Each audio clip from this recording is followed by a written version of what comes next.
Alright guys, before we even do introductions here, I do want to remind you guys, Farside is an awesome dude in chat. He's been helping admin the tournament. He runs everything, quite frankly. He is the man of the day to make sure this all runs smoothly for you. But if you want to see matches, let him know. Make it heard in chat. If there's people on the brackets you want to see, he's the man to talk to.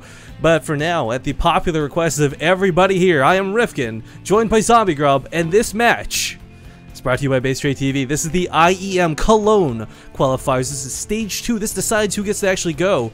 Spotting in the top right corner of the map, though, complementing his red with some blue, it is the Terran player Polt.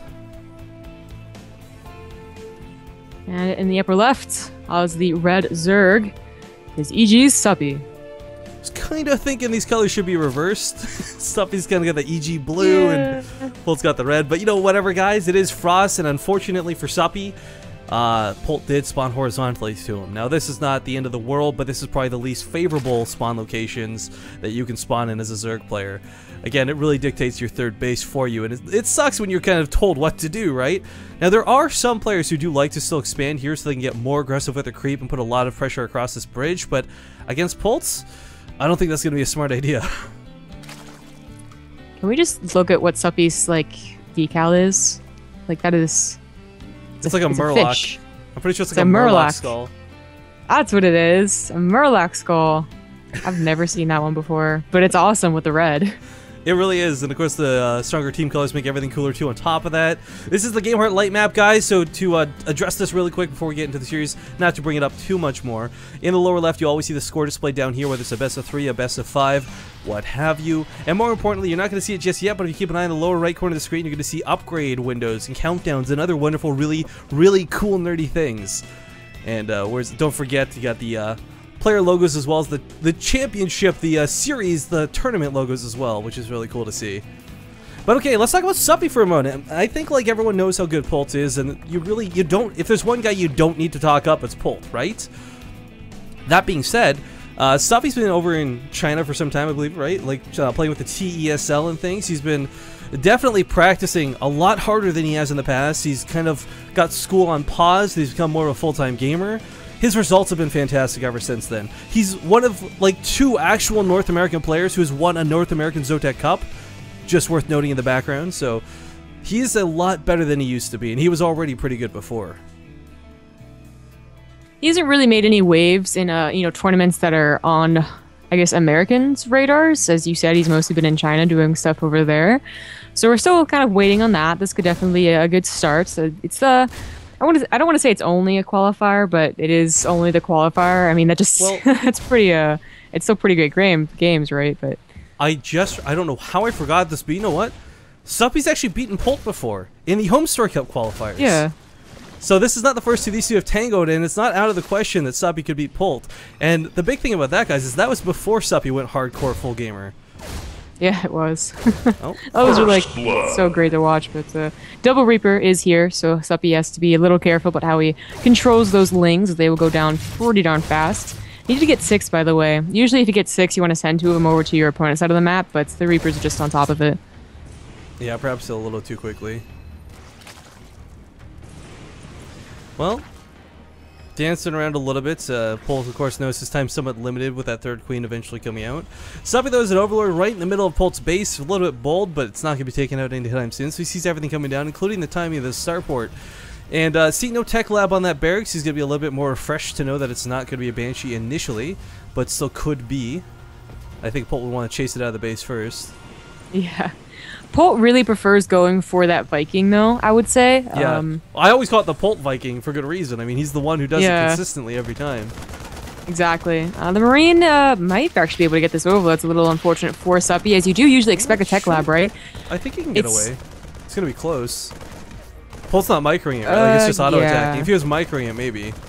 It will get away. Alright, so that was still really close. Usually you expect that tech lab to go down instantly, and then they'll literally have no Marines for quite a while. I mean, like it'll be another 2 minutes or something, but Hellions are here. They're out on the map. Also going to be joined up by those 2 Reapers. Had Polt gone for that Banshee, that would have been quite a powerful punch in the early stage, but as we know, he is not. Oh, actually, he's going for another barracks. Just one other barracks. I have to pay attention to what comes out of that starport. There's been I know MMA does it, but you get a Viking and a medevac. You have to get 2 medevacs, a Viking, 2 medevacs. You clear up the overlords, and then you get very, very early on the medevac timing. You know, you usually expect a certain medevac timing in TVZ, and this one just comes a lot faster and with more units than you'd expect. Definitely want to be aggressive here as Polt. Suppy not throwing his links away for nothing, though. I think he's waiting for more to come out before he tries to engage this Hellion army. Like that move, too, because a lot of Zerg players will panic. They'll be like, oh, Hellions are in my base. Let's get around it with the Queens and the Zerglies as much as I can. And end up losing everything and getting nothing for it. But now he's taking the rocks down. He's got more lings than he did before. These 3 Queens, this is not really that scary. There's 8 Hellions here, though. Or, sorry, 6 Hellions here now. This build that Polt is doing is going to be scary. Zerg just really expect the Terran to get a 3rd command center. You know, like, they aren't expecting really a whole lot of early harass. So this might be a surprise for Suppy. It is going to be what I was talking about. 2 medevacs, a sizable army to fit into both, and attacking very, very early. Of course, it also not only gives you pushing power at the front, but you can just drop into the main if everything's going wrong in the front. And that's very powerful to have. The meters are not going to be out anytime soon. There's not even a Spire on the way.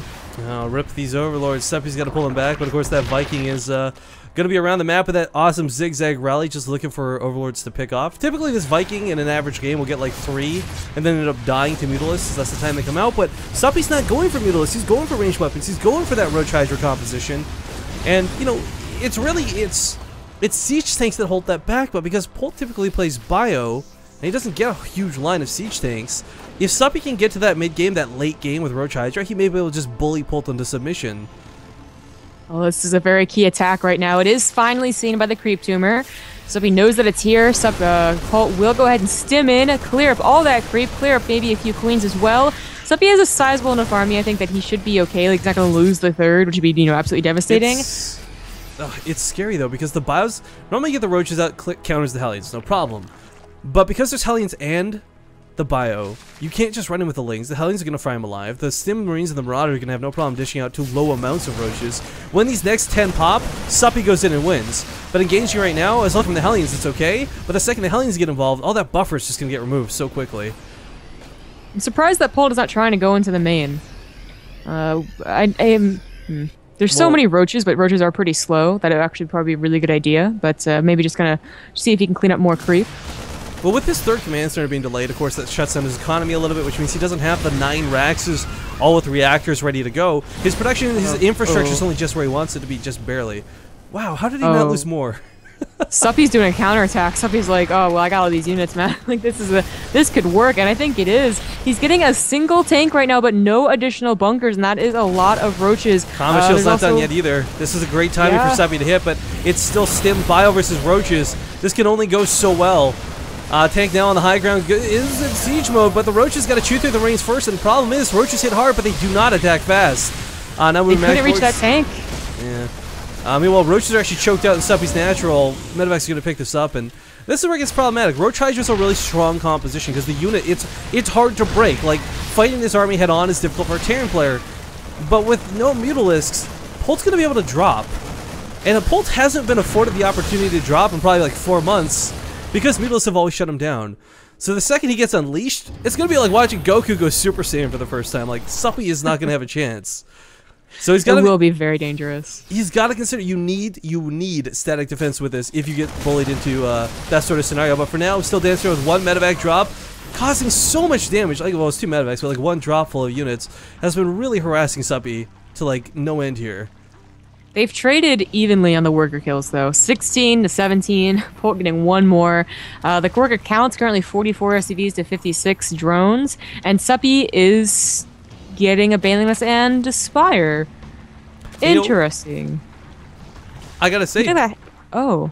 I thought he got a Hydro Stem, but I mean, I didn't see her. He canceled it. I assumed he was going to go for it because he had the +1 weapons early on. I think that's what he wanted to go to, but you don't typically see Roaches and Banelings this late. Like, a Roach Bane attack is usually something that hits much earlier, and it's kind of an all-in, not a mid-game strategy. Roaches in the middle of the map are going to have to retreat or just be sacrificed to the Terran gods, and they will try and get back home. I was going to say, though, one thing I'm curious about here is, I took a quick glance at our poll while we were waiting. Like, this is a series that, again, you'd assume would be a little more one-sided, but it's actually 52 to 48% as far as the vote goes, and only barely in the favor of Polt to win this. So our audience has some pretty interesting mixed feelings about this. Suppy with a very aggressive attack here at the 3rd base once again. A Polt will probably force a lift off, which would be really nice. Gets some SCVs on the way out, and that tank is in a pretty pristine position. Suppy is going to get right on top of it, though. Take it down immediately. Too much One of my bio. hit did a lot of damage to the roaches. Oh my god. They walked right on top of that one, so they will be cleaned up. That's too bad. That was a lot of Suppy's army. He's trying to transition into a normal style, right? Like no roaches, but rather Ling Bling Muta. Or I assumed he was. He got that Spire. But no Mutalisk on the way. Oh no, this is really sad. I see Angelisk in chat waking up from his nap after missing his games. Oh no. Alright, good game's gonna be called. Polt will take game number 1, guys. Yeah, that was... It was rough for Suppy. He was just under constant attack for that entire game, but... that was just really weird. I could have sworn I saw a Hydralisk Den go down. Same. I don't know. Either way, guys, that'll send us sailing into game number 2. No commercials, just the awkward silence while I get the next map up here. So bear with me for 1 sec, as the second map will be Habitation Station. So finally, Zombie Grub! We get off these frigid, cold ice worlds! But Polar Knight's map number 3, so...